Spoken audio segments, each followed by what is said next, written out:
Hello, I am now here to design the blue rose. That is what I'm designing, a blue rose. Kind of medium size, so it'll be about like this big, maybe a bit smaller. Because the jumper we're working with is quite small for ages 6 to 7. Very tiny. Blue rose is going to be going on the back over here, so somewhere in the middle. So yeah, that is the goal for today, is to get this done. Shouldn't take long at all. It's just the drawing part that I'm kind of a little bit fussed about. I haven't drawn in a while. I'm gonna kind of hope that this comes out nice. And I'm also gonna be using a reference picture. I don't know how to draw a rose regularly. This is the reference picture I'm gonna be using. It might end up looking something like that. It might not. We will see. Let's get to it.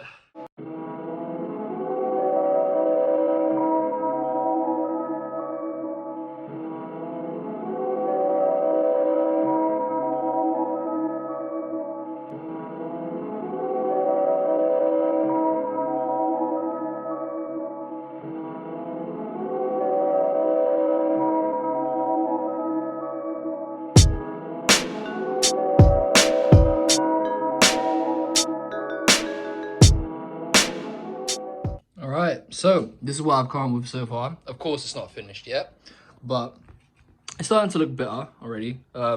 Before it didn't even look like a rose, it just kind of looked like scribbles.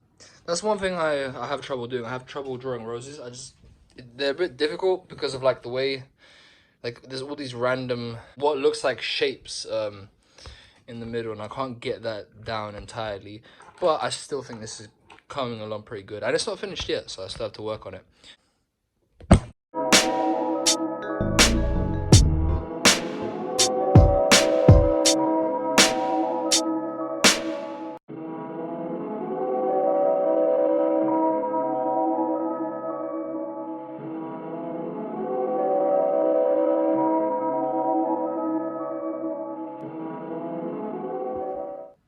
The rose is all done.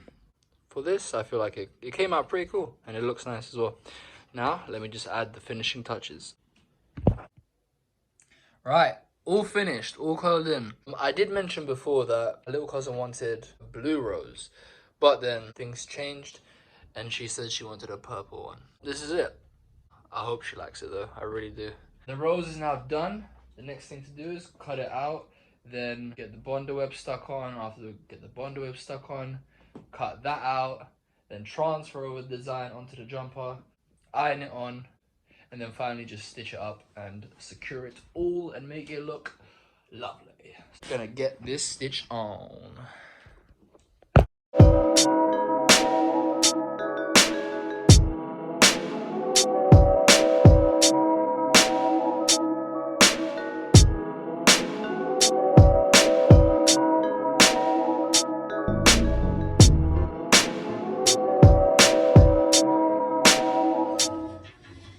Okay, so we have it all cut out. Next step is gonna be adding the bonder web.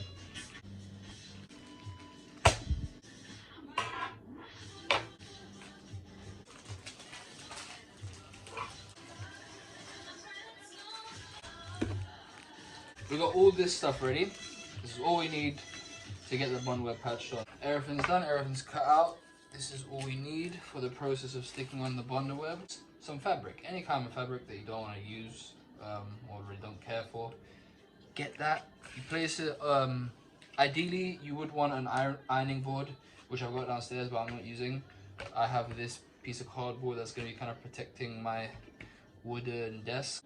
Honestly, that's not the safest method to do it. Do not iron on on a wooden desk, even if you're using like cardboard as protection.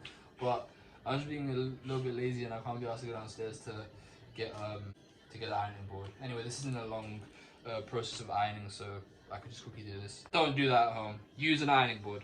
What you're gonna do, you got the fabric, then you get the design, you invert it so it's not like this where the color's facing up. You wanna turn it around, face it down.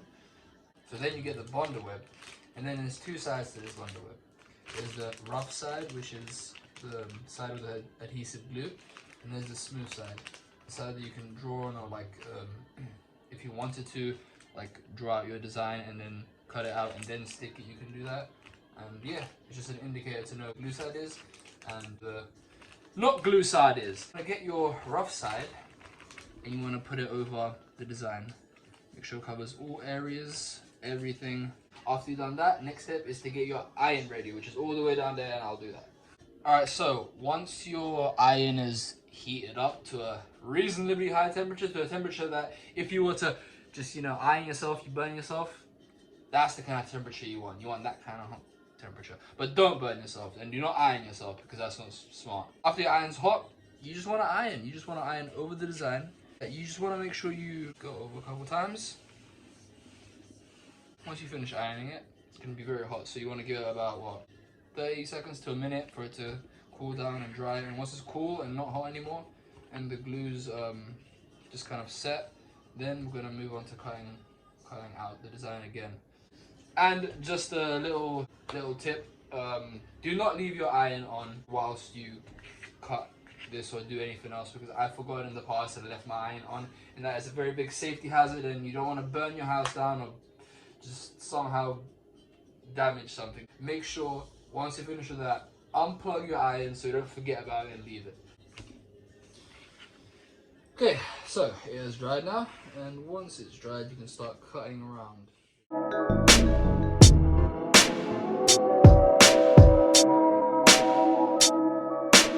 Now that this is cut out, we're just left with the piece of fabric at the back that we do not need. You can dispose of it, rip it off, or you could just use the fabric for like any other pieces that you might make in the future. So yeah, that's the thing I would recommend if you're gonna use this method and you use the fabrics. Like sometimes you come back with these like plain outlines of like your actual design. You could really make something out of these in the future. Just collect all your scraps and then make a piece out of your scraps. Turn it into something so that you don't waste stuff and you get an extra clothing piece like in the future out of everything. So yeah, I don't know, I just think that's cool. So that's what I'm gonna do. I'm gonna save these little scrap pieces and work on something like that in the future. Then we have got our design right here, and now as you can tell, it's not flimsy. I mean, it's still flimsy, but before it was literally on a piece of cloth, where it's like a piece of cloth's all like super soft and delicate. But now it's got this kind of laminated kind of feel to it. Next step is to get the jumper and transfer the design onto the jumper. Not jumper, I don't know why I'm calling it jumper, it's a long sleeve shirt. So you can just play around, kind of position it, see how you want it. Yeah, just find your positioning first of how you want it, like where you want it to go. And then what you want to do is just peel off this back part. I love this part because it sounds so satisfying. Just listen. I fucking love that sound. And this is what you're left with. All we need to do is iron this on, and then it'll be on, and then all that's left is going to be stitching, and boom, we're done. Right, so once you've done all this and you've got your iron heated up and to a reasonably good temperature, 6 times, that's it. It's ironed on, and that is the full piece done. Now all that's left is stitching. Main thing you need to do is remember to unplug the iron.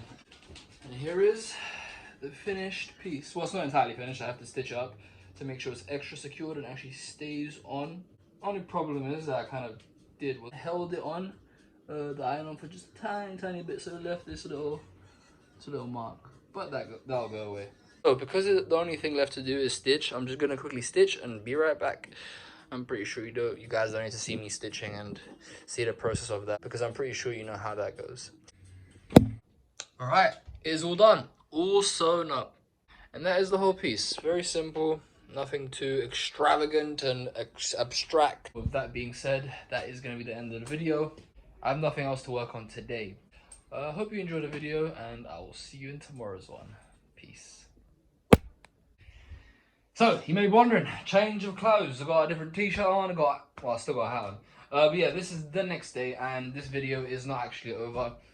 Because yesterday I got told that my cousin wanted something else designed on her. And what she exactly wants is she just wants her name underneath the rose. So pretty simple, nothing crazy. So we'll get this done, and yeah, we'll wrap this video up. today, not tomorrow, not the day after, and not the day after that, but today. Today we are finishing this video. I'm not extending this video another day.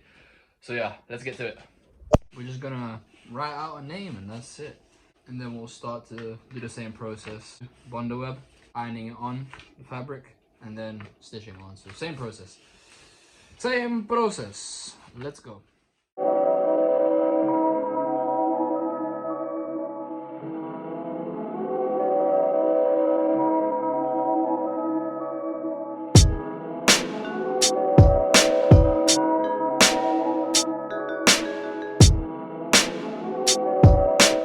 I was thinking to draw like a barrier, just a small one, like that, or just literally just cut out as a barrier, and it's white. It won't have any black markers on it, and plus because the sweater's white, when I stick it on, it'll just kind of look like it's just on there. So that is what I think I'm gonna do.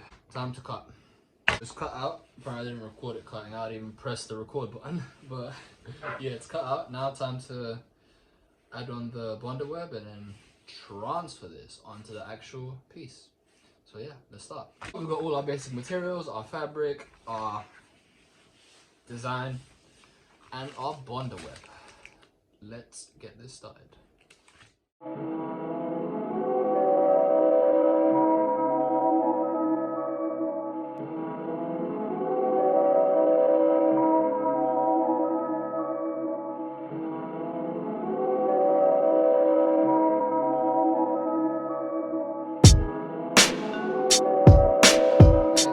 We have it stuck on. Now, all we need to do is literally just sew it up and it will be finished. Alright, so I will see you guys when it's all sewn up. Alright, all done. All stitched up and stitched on. And that is it. That is the whole piece. And this is the end of the video. The actual end. I hope you guys enjoyed the video, and I also hope you guys enjoyed like the process in which I make the pieces and how I go about like showing you how I make them. If you enjoy that and if you like that, please let me know down in the comments below so I can make more videos like these and make them more in depth. I hope you guys enjoyed. I hope you guys have a wonderful day and have a wonderful rest of the week. See ya.